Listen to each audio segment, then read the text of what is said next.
Hello everyone, welcome করছি ঝর্ণাস dream আমার new পেজে আর একটা ব্লগ ভিডিও নিয়ে। তো অনেক দিন হলো কোনো ব্লগ ভিডিও আপলোড দিচ্ছি না। তো আমার আগের ফলোয়ার্স মানে পুরানো আইডির ফলোয়ার্স সবাই অনেক অনেক মেসেজ দিচ্ছেন যে আপু তোমার ব্লগ অনেক মিস করতেছি, ব্লগ অনেক মিস করতেছি।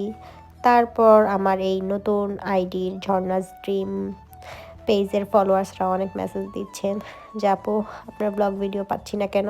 তো ফাইনালি এসে পড়লাম একটা ব্লগ ভিডিও নিয়ে। তো শুরুতে একটু লিপস্টিক লাগিয়ে নেই, আর হচ্ছে সুন্দর এই ড্রেসটা পরেছি। এই ড্রেসটা হচ্ছে অরিন্দিতার থেকে নেওয়া। তা তো কথা বলে কাজ নেই, তাড়াতাড়ি করে ব্লগটা শুরু করি। তো আওয়াজ শুনে হয়তো বা বুঝতে পারছেন যে একটু ঠান্ডা লেগেছে, শরীরটা একটু ভালো না। আসলে অস্ট্রেলিয়ার পার্থের ওয়েদার এরকমই, মানে হুটহাট করেই সবার হচ্ছে জ্বর ঠান্ডা লেগে যাচ্ছে। শুরুতে হচ্ছে আমার হাজব্যান্ডের হয়েছিল জ্বর ঠান্ডা, এখন আমার কাছে এসে পড়েছে আর কি জ্বর ঠান্ডা। তো যাই হোক, সেই দিন সকালবেলায় হচ্ছে আমার মাইক্রোওয়েভটাও নষ্ট হয়ে যায়। মানে বিপদ যখন লাগে সব একসাথেই লাগে। তো হাজব্যান্ডকে বলছিলাম যে আমার মাইক্রোওয়েভটা তো চলছে না। চা বানাতে গিয়ে দেখি মাইক্রোওয়েভটা চলছে না। তো আমার হাজব্যান্ডকে তো বলতে দেরি, নতুন আরেকটা আনতে দেরি নেই, কিন্তু দুঃখের বিষয় এইটা আনার পরে আমার পুরনো মাইক্রোওয়েভটাও ঠিক হয়ে যায়। দেখে ওইটাও চলতে শুরু করে। মানে তখন আমি নিজেকে দোষ দিব নাকি হাজব্যান্ডকে দোষ দিব, সালাউদ্দিনকে দোষ দিব, বুঝতে পারছিলাম না। আর সে হচ্ছে পুদিনা পাতা নিয়ে আসে, মানে এটাই হচ্ছে ফুল ভেবে সে আমাকে দিচ্ছে। মানে আমার সাথে থাকতে থাকতে চিটার বাটপার হয়ে যাচ্ছে আপনাদের ভাইয়াও। যাই হোক, ফুল হিসেবে দিল। তো সেই দিন সকাল থেকে বিকাল পর্যন্ত একটা ব্লগ আপনাদের সাথে শেয়ার করব। তো সকালে উঠে সারিনের জন্য হচ্ছে একটু মোমো স্টিম করছিলাম। সারিন সকালে ব্রেকফাস্টে সামটাইমস এই মোমোটা খায়। ওকে আমি 2-3টা অপশন দিই সকালবেলায় ব্রেকফাস্টে, ও যেটা পিক করে আর কি। তো সেদিন সকালে হচ্ছে ও পিক করেছিল মোমোস খাবে।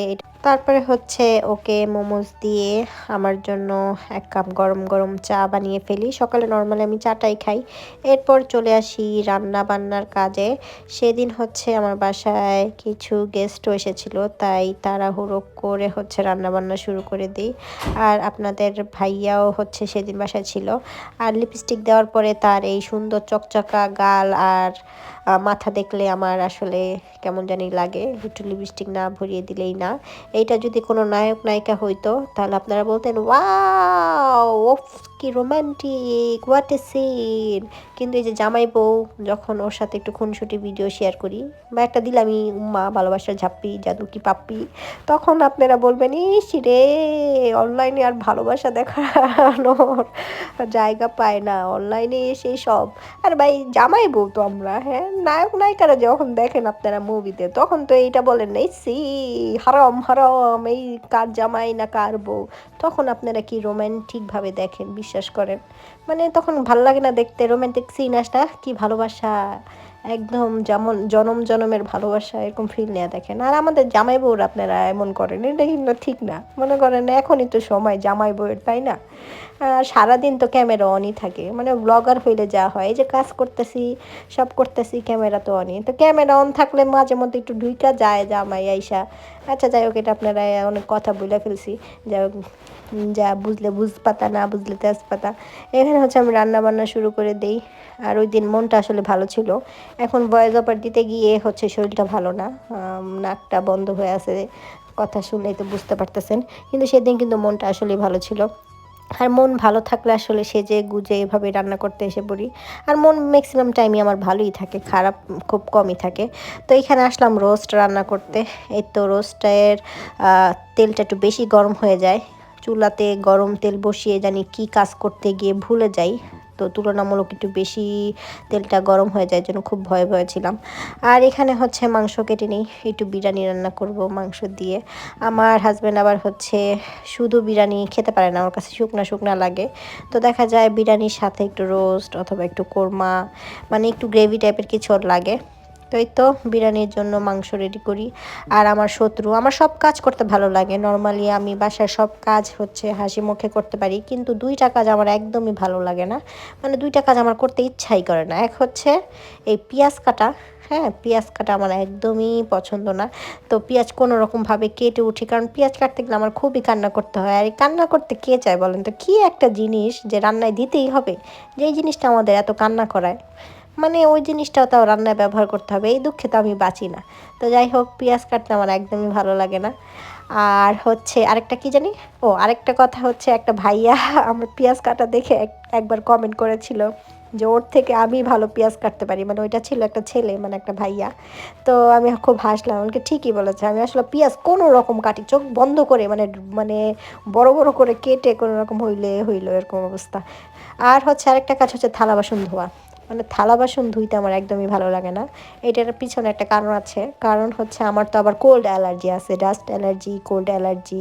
যারা হচ্ছে আমার আগের পেজের ফলোয়ার্স, তারা আসলে আমার সম্পর্কে খুব ভালো এতদিনে জেনে গেছে।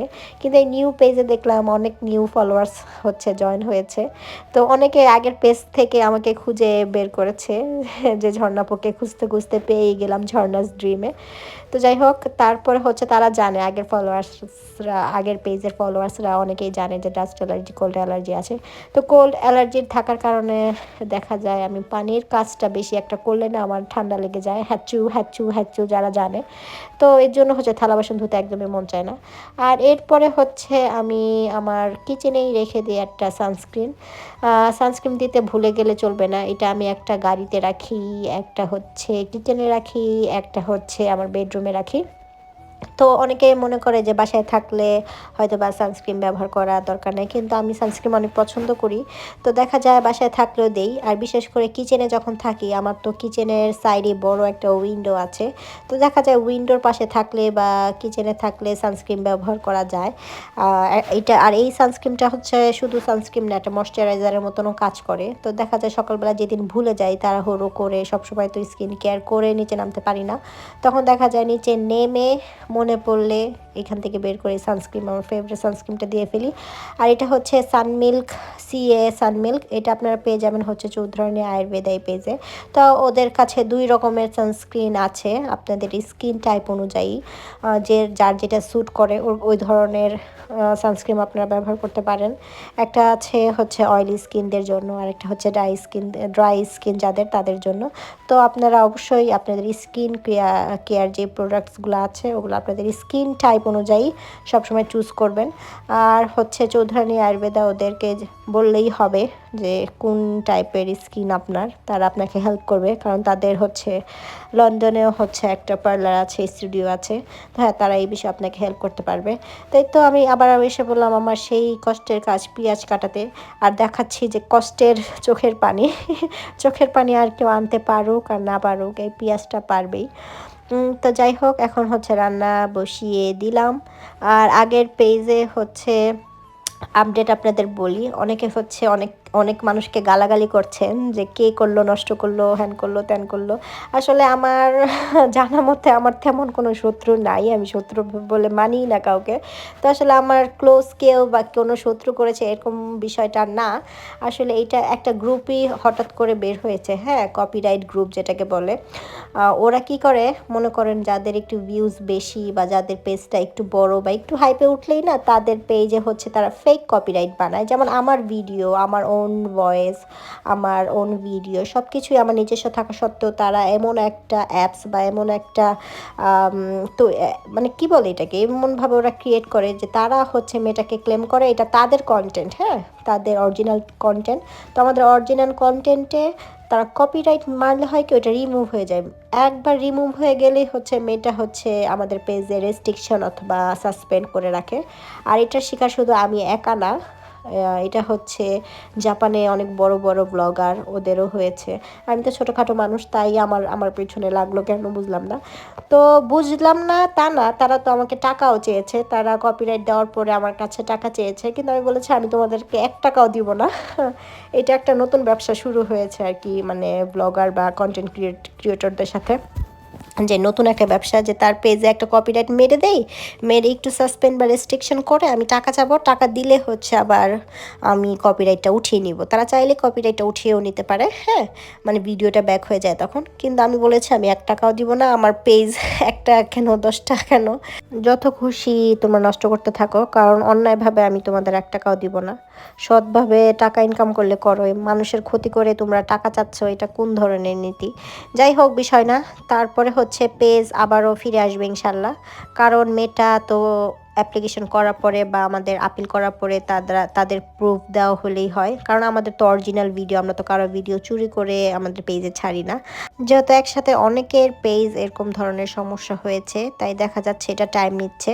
আর অনেকেই আছে এই বিষয়ে হেল্প করতে পারে, হ্যাঁ, আপনাদের অনেক বড় বড় সাইবার সিকিউরিটি যেটা আছে।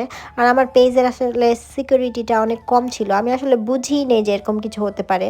তো সিকিউরিটি যে আহামরি দিয়ে রেখেছিলাম তা না, তো আসলে ধাক্কা খেলে বোঝা যায় যে কোনটা ঠিক কোনটা ভুল। তো ইনশাল্লাহ পেজ ফেরত আসলে তো আমি আবার ওই পেজে কন্টিনিউ করব।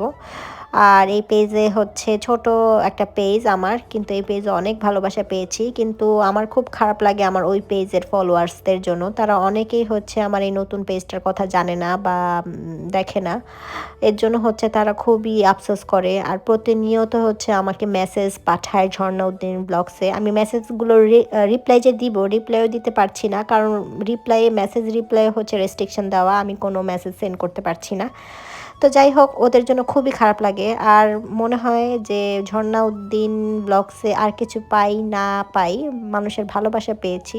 কিছু কিছু মানুষকে আমি দেখেন চিনি না, জানি না, কিন্তু তারা আমাকে চিনে, তারা আমাকে সব সময় প্রতিনিয়ত দেখতে দেখতে অনেকটা আপন ভেবে ফেলেছে। হয় এটা কিন্তু হয় স্বাভাবিক যে আপনি আমাকে প্রতিনিয়ত দেখছেন, আমি কি করছি, কি খাচ্ছি, কি পড়ছি, দেখতে দেখতে হয় কি আপনারা আমাকে আপন বানিয়ে ফেলেছেন।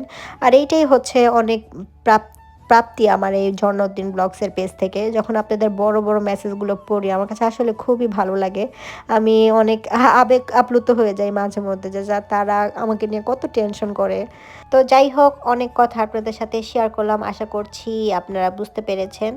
আর এটাই হচ্ছে আমার ব্লগিং লাইফ, গল্প করতে করতে, কাজ করতে করতে, ক্যামেরাটা অন করে হচ্ছে একটা ব্লগও হয়ে যায়, আমার কাজও হয়ে যায়, আপনাদের সাথে গল্পও হয়ে যায়, অবসর টাইমও কেটে যায় সুন্দর মতন।